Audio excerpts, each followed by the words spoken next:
2 out of your 4 years here, you had the worst defense in the NFL, and 1 year you beat up on Ben DiNucci and you rode that for the rest of your career. I mean, come on. It's I'm glad it's over. I hope he tweets us. Love to see what he has to say. Uh, but let's be done with that. Jack is gone, and don't let the door hit you where the good Lord split you, as B. Mitch would say.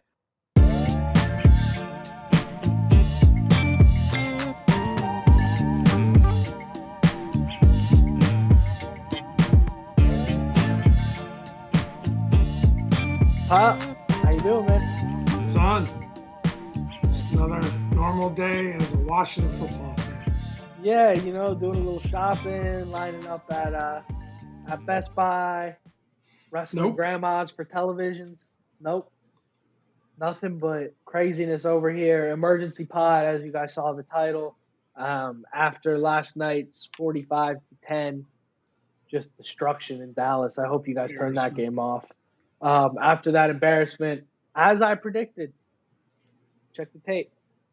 Jack Del Rio fired, sent home, sent packing.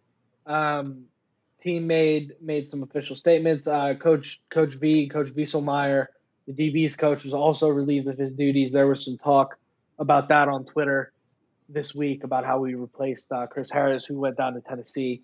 We replaced him with Wieselmeyer. Wieselmeyer's also gone. I have some thoughts about that we'll get into later. But so just order of operations here. Ron Rivera will call the defense. It'll be his first time calling defense since he was in Carolina in 2019. I have thoughts about that as well. But in Ron's presser, he kind of just explained there was a need for a change. He's going to focus almost exclusively on defense. Christian Garcia is going to be the new DB's coach.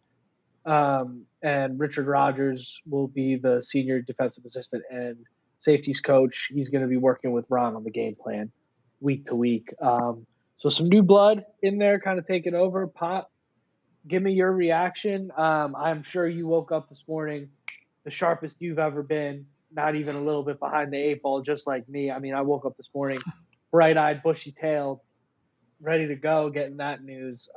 So, Pop, tell the people how you're feeling about all this. Yeah. Hope everybody had a great Thanksgiving. So maybe just, a couple of other maybe orders of business.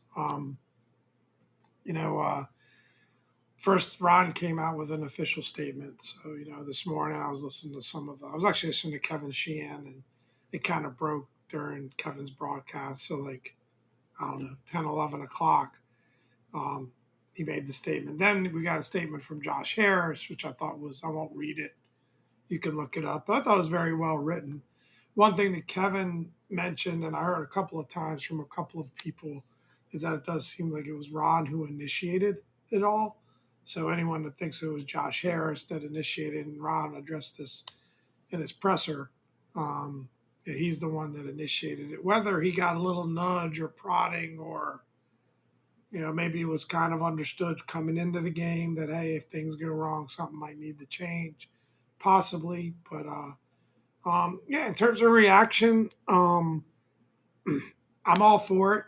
I think it was a good move. I think when you think of the options of, the complication of, I know a lot of people wanted Ron's head. I'm sure a lot of our listeners wanted Ron's head. But I think there's a lot of complications with Ron being the one to go.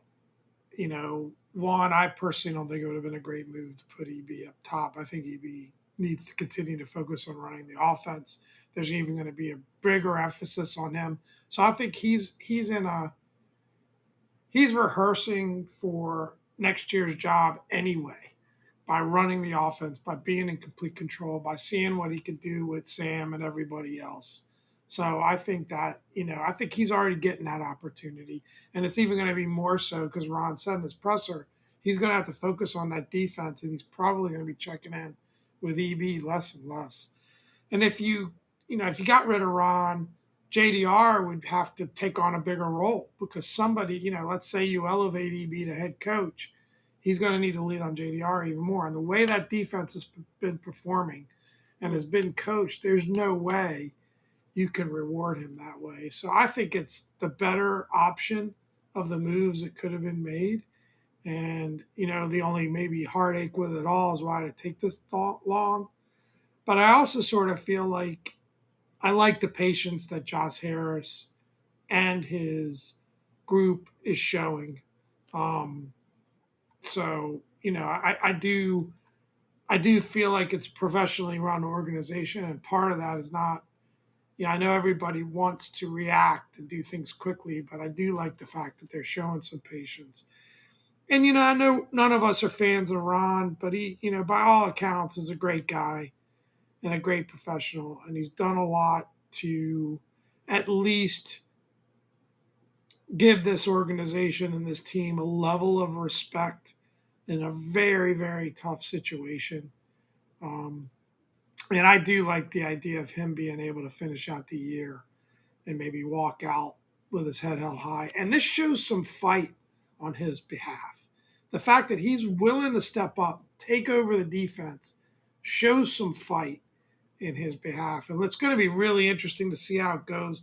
We'll get into that. I have no idea what the results are going to look like from this, but I think it's looking at all the different options. I think it's the best move that we could have made. Just probably should have been done a bit sooner.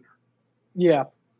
Yeah, I agree. And like, I think you touched on a lot of really good stuff there, Pop, in terms of like just the order of operations and the way the team is set up. I agree with you that, yeah, you want Ron's head.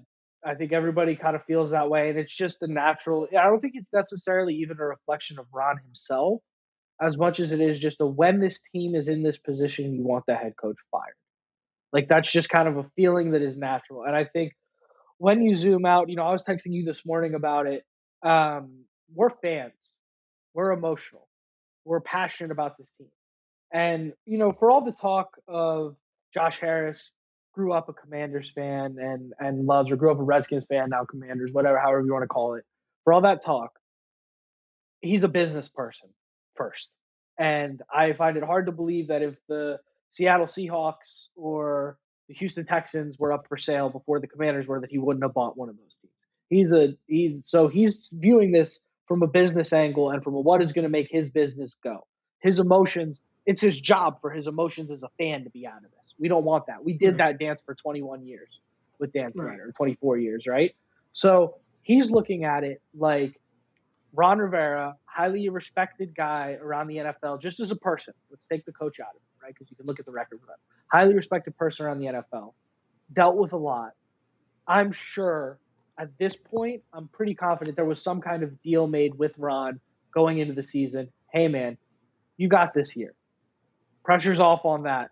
Enjoy this year. Make it happen. Make us want to bring you back for another couple of years, but we're not going to fire you in the middle of the season because, yes, you knew what you signed up for with Dan Snyder, but you didn't sign up for COVID, a name change, all the allegations, everything he's gone through in his personal life, That's a great right? point. When we can zoom out from that emotionally, of course, you want the head coach gone because you're not happy with the on the field product. But the off the field was so extraneous and so extra. And this is the guy that was tweeting that Ron Rivera had to go. Okay. But when we're looking at it objectively, I can understand why the pound of flesh had to be Jack Del Rio at this point. And I think we're talking about it. I don't know how he made it into 2022. And I think that was almost a little bit of a hookup from Ron because he took care of the team while Ron was dealing with what he was dealing with cancer. I mean, that brief spurt on Twitter though was pretty entertaining. I have to say, not that I agree with his views. We do have a podcast titled "By D's." We're staying outside. I'll say for purely entertainment purposes, I do hope Jack boots up the old Twitter account again now that he's a free man. But we won't get into that, and we're gonna leave it at that. I will say, man, yeah, I understand Jack being the pound of flesh here. I think it's the right thing to do, especially in terms of like operational team perspective. You don't have a Bill Callahan on this team that can just easily step into that head coaching role. You know, you don't have like unless you want to go the like Jim Irsay route. And I saw somebody say you want to make Ryan Kerrigan the head coach and go like Jeff Saturday 2.0. Come on, that's a clown show. That's a clown show. It's a Exactly. funny tweet. It's a funny tweet. I'll give you that, but it's a clown show. And I think for me, this is a positive sign of a functioning organization and professionalism. I'd the emotional side of me wants Ron gone as much as anything else, but the businessman side of me, seeing the way this is being ran and seeing the methodical, thought out nature of this, I'm pretty cool with it. I'm pretty cool with it. And Del Rio is just a guy that had no business continuing to have this job. Some of the thoughts I had about this, I really wonder Ron if Ron got that head coaching job in 2019 anywhere else, I wonder if there would have been a defensive coordinator there, or if it would have been Ron running the defense. And I do wonder with Well, he this had a team. DC in Carolina for a long time. True, true, true. I think there would But have been. I do wonder with this team when we went and we got that big, high profile, big name defensive coordinator in Jack Del Rio, a guy who's been a head coach before, to run the defense. And I wonder what things could have looked like with Ron having his hands on it more. And I wonder, too, something I think is interesting. This year, we've really seen Ron has had the most hands off approach of any year. And we've seen the defense completely fall apart. So we'll see how things change over the next I think it's year. impacted the offense But even more, yeah, to be and honest, because I that's a think that note as he, well. to a degree, he had an ability, you know, previously to giving all this power to EB to say, look, this is the kind of team I want us to be. I want us to be run first. I want us to be more ball control and time control, which ironically they kind of were yesterday. But yeah, I mean, I think that's a great point by you. I mean, they gave him weight. You know, it's just the circumstance of the situation with the previous owner. When you want to give him the honor of saying his name, in that they just had to get they gave Ron in order to get him here. The lure to get him here to Washington was to give him so much control, and that was such a mistake. You know, and I like where you went with that point. It's like, what would a performance have looked like if he just was able to coach? I still don't think he's a Hall of Fame coach by any means, but if he was just able to focus on coaching and he had a true GM picking the draft picks, and then we actually were able to openly participate in free agency without handcuffs being on, right? That we could really operate under a real budget. I mean, through the course of time, and he wasn't having to be the spokesman for the team and be part of picking uniforms and names and all that other stuff. You know, I think that's what you know, I've been on this podcast, especially recently, as upset with Ron as any other fan is, but I really do appreciate him taking us through that. I mean, I can't, the fact that he survived all of that and still had us reasonably competitive. This is the only year we haven't really been in a playoff hunt under Ron, which is incredibly disappointing. Um, but I do appreciate that. So yeah, I Yeah, mean, it's a it's and I think that appreciation is echoed by the ownership, and I think you're seeing that. And I think yeah, this is a this is a new day under ownership, because you see the last head coaching transition we went where Jay Gruden was fired. They were fired after we sent Jay to the Wolves to go play the Patriots, who were a wagon that year, and we got spanked. And they purposely sent him in there to get ran over so that they could fire him and make a big splash and bring in Callahan against the Miami Dolphins, who were terrible, so that he could get a win and it could make the front office all look good. It's all this emotional garbage thinking around doing what they did, yeah. right? Jay And retold we that just story see a recently. total, yeah, I don't know if you have details, please. Yeah, he retold that story just this past week. They were interviewing him and talking about, well, could you see a firing happening? And he said that he was kind of funny, Jay is, and he said, well, why not? It happened to me. So after that game, he actually got called in at for a meeting at 5 a.m. the next morning, and he said he spent the night packing his office because he was literally worried as to whether or not they would allow him to do that after they let him go. And in the meeting, he asked, "Can I address the team?" And they told him, "No, we'll take care of that." What a-holes. What terrible human beings used to run our football team.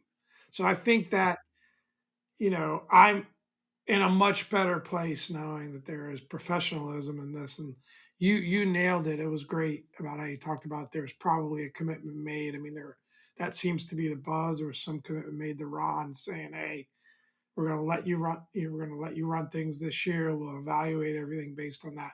I like the fact they're sticking to plan. And last point I'll make on this, and I'll let you wrap it up, son, is the this isn't a pound of flesh situation in my mind. This is a performance situation. And it was long overdue. You got the worst defense in the National Football League, a defense that has led you to, and it wasn't 100% on the defense, but has led you to embarrassing performance after embarrassing performance. The Bills, the Bears, the Giants twice. This game against Dallas, it was purely based on performance. It's not a pound of flesh. People can say all they want about Ron's not trying to save his job. Ron knows he's done. He knows he's done. And to me, there's integrity to what he's doing because he could just quit. He could just quit. And he's taken on more responsibility and probably more hard work to try to at least steer this team over the next 5 games, which are very important. The next 5 games are important in determining who your core group of players should be Yeah. going into next year. It's very important. Yeah, and you want to get that right. You really want to get that right when you're looking at a rebuild. I mean, I tweeted yesterday during the game, like, thankful that we're headed for a complete and total reset. And I think if there's anybody who thinks we're not headed in that direction, I think you're crazy at this point. I think Yeah, this is going to be a tear it all down, including the showers at FedEx Field, and build it all back up. This is going to be a I think rip in terms down of the and start people over. running the organization, yeah, you're In right. terms of the But I people don't running think, the organization, I think in terms of the roster, I think guys like a Danny Johnson or a Benjamin St. Juste, like, you know, not to single out people, but those types of players, I think are going to be totally reevaluated and seen in a different light than this current administration is seeing. And I think, like what you said, it is so important for us to get it right over these next 5 or 6 games and to put these players in the best position they can to succeed individually so that we can see, is a guy like Jamin Davis somebody that can be put in the right scheme and developed, or is that something we need to move on from? Is a guy like Emmanuel Forbes something in that category?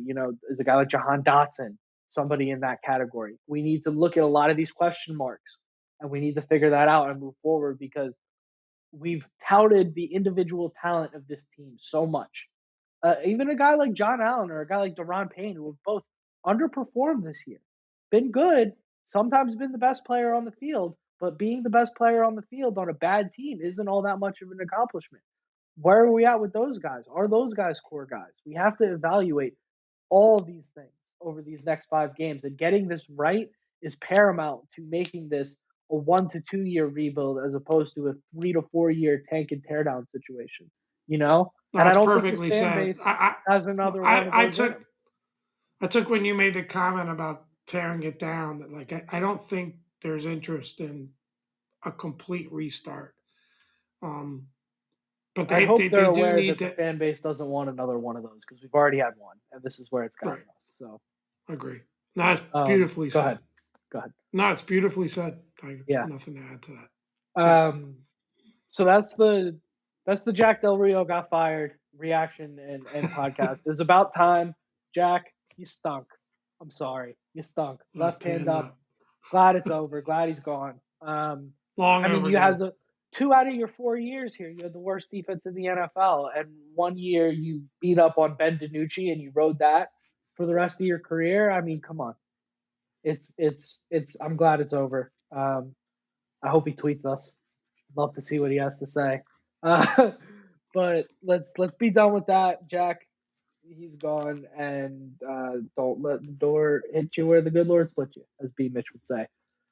Cowboys game, Pop. You have any quick reactions you want to talk about? Anything from there? I mean, just massacre there. We're not gonna. I'm assuming we're not gonna do awards or tout anybody after that. It was awful, but we're gonna do some more maybe long term talking about Howell and all that on the Monday pod. But any quick things to tie up there before we get into the Thanksgiving Bada Uh, situation, or what do you think? yeah, I mean, I think we should touch on it a little bit. Let's do it. It was brutal. It was brutal. Yep. Um, I had a house full of people. You were running a little later, although I know you were doing some prep, so I wasn't really. Thankfully, I think I wasn't able really to engage in the game. TV was on. I was keeping an eye on it. I did go back and rewatch some of the detailed highlights. I couldn't watch the very end of the game, but I think there are, if you were going to break the game down, it really came down to a few things. I mean, the game was competitive well into the third quarter. At least it was within reach. We had opportunities to cut into the lead. If you look at the end of the first half, and this is a good reason why JDR is no longer with the team. You cut that lead. Beautiful drive. I mean, I went and rewatched that drive. That was a beautiful, beautiful drive that ends with Sam Howell running. If you're, looking at whether or not Sam Howell could be the guy, that was a beautifully run drive. And but you're thinking to yourself, and I thought this to myself, going, "There's a little under 2 minutes left. They're going to march down this field and score." And of course, turn the momentum completely back into the Cowboys. But we held that 2010.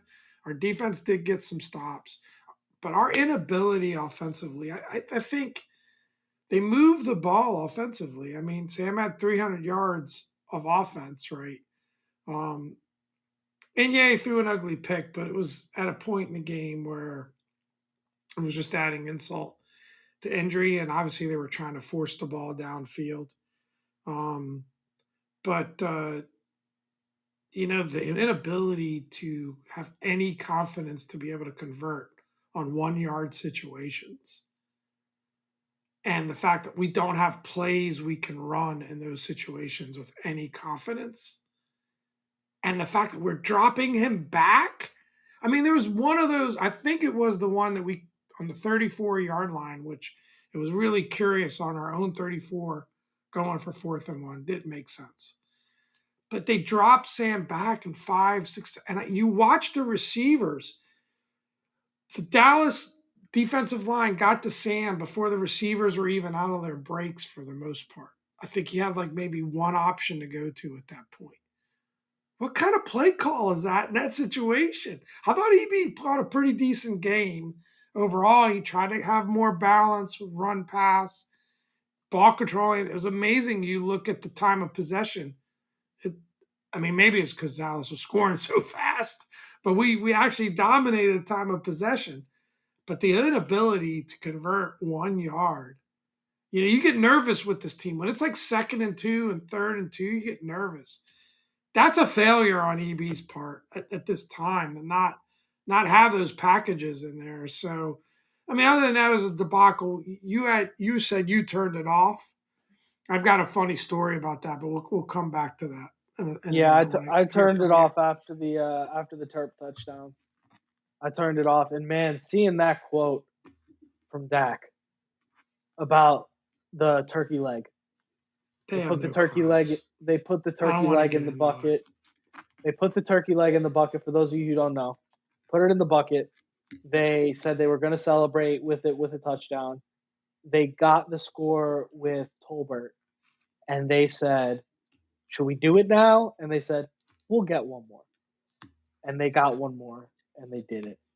What a punch in the gut, and what a damning statement to Del Rio that they had this whole thing planned all week, and they knew they were going to do it, and they went and did it, and they could just execute on it no problem on a blown play to Cavante Turpin, who was in the USFL 2 years ago. I it's so tough to watch that game. I had to turn it off. I couldn't take it anymore. I know I turned it off probably on the later side, but I tell you what, I didn't get too emotional watching it because I just knew this is where this was headed. I've seen this dance too many times, and especially against Dallas. I hate Philly more than I hate Dallas, but in terms of playing the team, I am so much more afraid of Dallas than I am against Philly because we seem to just always deuce it against Dallas. We always have one of these a year. And it's it was tough. It was tough to watch. I think you highlighted the drives great, and the hot and cold of Eric Bieniemy is just getting so tiring to sit through. And I will talk more about it on Monday, but you know, there's two or three drives a game from EB where you go, this is the best offensive mastermind I've ever witnessed in my life. This guy, this is unbelievable. And then it's 3rd and 1, and you get a blown up screenplay and then a shotgun run to Brian Robinson who can't get half a yard. And you go, what in the name of Ask Madden did I just witness? I mean, that Yeah. was horrible. And there's just I can't get a read on the guy, and that tells me everything I need to know at this point. But those are my game takeaways. I think I'm starting to fall into the Sam is doing Sam in despite of EB instead of because of EB camp. Um, and I texted you earlier in the game. I thought he was in rhythm. I thought he looked pretty good. Um, I I just really hated that pick six, but what are you gonna do? It's just happening. His numbers are not what they used to be. I don't know. I need a little more time to Yeah, decompress we got our on the regular Sam stuff. Monday pod, We got so our I think Monday we should pod to try to hit that. avoid Yeah, our vibe check too much I need because a little we more time have to all the process. content. Yeah, Yeah, get a little more time to process it. We could talk EB and how we yeah, think Ron's going to perform as a you DC. know We got our DC and little all mini that other buy stuff. to reassess, Yeah, I but don't then want there's no. to too emotional. I mean, Hey, I whatever. got it. Dallas I got it. planned all that stuff. They're the darlings of the um the one thing about being in a Thanksgiving setting is it's a pretty mixed crowd. It's almost like watching the game, a Super Bowl, you Yeah, know. Um, and the unanimous reaction from everybody around was it was classless what they did. And yeah, those are people that weren't really invested. We have Ravens fans there and people that weren't, you know, invested in the Commanders like we are. But yeah. that's them. Whatever. They can be them. We'll be us. I don't Exactly. ever want to see our team stage anything like that. And Hey, the bottom line is the best way to avoid it is to whoop their ass. yep, That's the best way to avoid it. But I thought a funny little antidote was you mentioned you couldn't watch, and it was hard to watch. It was super hard to watch in that fourth quarter. And a Ravens insider, who I give all the credit in the world, supports this podcast like crazy. and this Shout team, out. and this team. Just He to does a end better this job of team rooting for the is Commanders than I do of rooting for the Ravens. He's a better he man than he I in that said regard. I don't know what the score was, but it was as part of the wheels were falling off the cart. I don't know where they were in terms of it. He said, "Man, can we turn this off?" He had the most, visceral reactions. He couldn't watch anymore, and it's his Yep, second it's not team. even his So team. he's like, "Can we just turn this thing off?" So anyway, Bad beat. Hey, you know what? We're still in the Ron Rivera thing. So what we're gonna do is we're gonna say we're gonna look at the tape, we're gonna reassess, and we're gonna move forward. And the problem it starts with the that's tough. right. So we'll That's save right. the Sam and the EB, the more in depth stuff for the next pod because we need to decompress a little bit from all of that. Let's hit the bottom Yeah. real quick. Just for the Thanksgiving Day games, and I mean the Black Friday game is Breaking done. I know. news: Go ahead. we both won the Miami game. Yeah, Breaking those news. no surprise there. I mean, Pop, real fast, can you name who was playing quarterback for the Jets today? Because I can't. I can't. Exactly. So that's another thing you know about that one. So we are 2-2, both of us. I guess we'll go. We don't need to go game by game. You guys can watch back and see. But we both went 2-2 on that. So Pop would be 30, 28, and 3, and I would be 35, 25, and 3 on the 33. or 33, 33. I was 25. going to compliment you Excuse me. on your math. I was right It about to wasn't compliment that you on your wasn't math. math. That was dyslexia. I just saw the 25 and I said 5, 34, 25, and 30 or 33 to 25 and 33. Yeah. 3. So for the Sunday, Monday games, we're gonna run another bot of bets because you guys, I mean, come on, that's what we do. That's what we do, baby. We bring Yeah. you the bets. So Sunday, 1 o'clock, Jags -1.5 at the Texans. What you got there, Bob? Go Texans. Texans. All right, I am going to go Texans as well here. Texans, it's the Yeah, hot they're a hand. hot team. Yeah. Hot hand at home, getting points. Why not? Sunday, 4:25, Bills at Eagles. Eagles 3-point favorites. What you got here, Bob? I'm gonna go Eagles. I'm going Eagles too. I think the Eagles are way more than 3 points better than the Bills at this point in the year. At Sunday home. night On a at roll. home. Come on. And the Bills are like, they don't know who they are right now. And the Eagles are the best team in football, as I've repeatedly said. Sunday night football, Ravens -3 at the Chargers. What do you like there, Bob? I'm gonna go Ravens, but I do think this is one of those.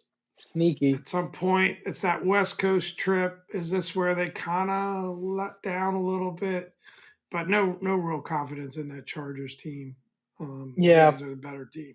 So if in doubt, I always go with who I think is the better football team, and it's definitely the Ravens in this case. Yeah. I mean, I might even like taking the Raiders over the Chargers better with this kind of line. But I'm going Ravens. Yeah, I just can't. If they were coming out west to play the Seahawks, maybe you'd talk different. But I guess not how it went earlier this year. But anyways, Bears and Vikings. Vikings 3-point favorites. What do you like there, Bob? This line is weird, isn't it? Like only 3-point favorites for the Vikings. I'm Yeah, smashing the Vikings here. Jetta's is Jefferson back? You should be aware of that. Do you know? I think they're talking about waiting till I think they have a bye next week and Yeah, talking after that. They said week 14, which would only give me him back for one final that's fantasy you. game, which Yeah, my season because you're is already gonna be out of the over by playoffs at that point. right, Um, right. So I yeah. don't think so. Word I've heard is I don't think so. All right. Well, regardless, I'm taking the Vikings. It doesn't make it Yeah. that big of a difference here. Dan, well, I'm not gaining any ground on you this week. Is this a strategy? Boys are in line. I'm tailing you for the rest of the year. Is No, it's this a not. It's strategy? You're going it's first not. from now on. It's not. These lines are. We got to do like a T flip. These lines are. These lines are a little bit tough this week. It's just. Well, hopefully we Yeah. both go 4-0. I'll take it. I like it. Teamwork is the dream work. Yes, sir. All right. Let's wrap this thing up. Pop. Without further ado, up and down. This is Pop. Thanks for another great weekend.